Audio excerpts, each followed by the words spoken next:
Sur ce chemin, nous découvrirons peut-être avec surprise qu'en cours de route, nos désirs se modifieront. De toute évidence, nous ne savons pas ce que nous voulons réellement. L'obstacle à l'accomplissement de la volonté de Dieu n'est donc pas le désir humain en tant que tel. L'obstacle surgit plutôt quand nous nous cramponnons, coûte que coûte, à ce que nous croyons désirer. Au lieu de laisser se creuser notre désir par l'impact des événements et des inspirations venant de Dieu.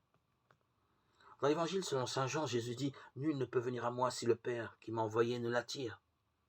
Jean 6, 44. Le mot qu'on traduit par « attirer » est un verbe utilisé entre autres pour les bateaux qui, dans un port, devaient être tirés vers l'eau profonde pour être ensuite entraînés par le courant.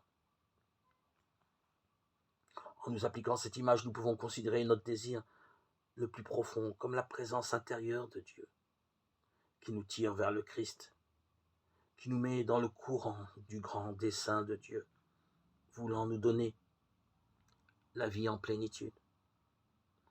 Loin d'être un bien qui nous appartient, notre désir nous dépasse, il communique avec l'immensité de Dieu, avec sa volonté pour nous. Quand l'être humain ne cherche pas à confisquer son désir, mais à l'approfondir dans un abandon à celui qui l'appelle, son aspiration le fait sortir de lui-même et l'entraîne vers un ailleurs. Il découvre alors qu'il a été fait pour l'inespéré, pour une fin qui est au-delà de sa mesure.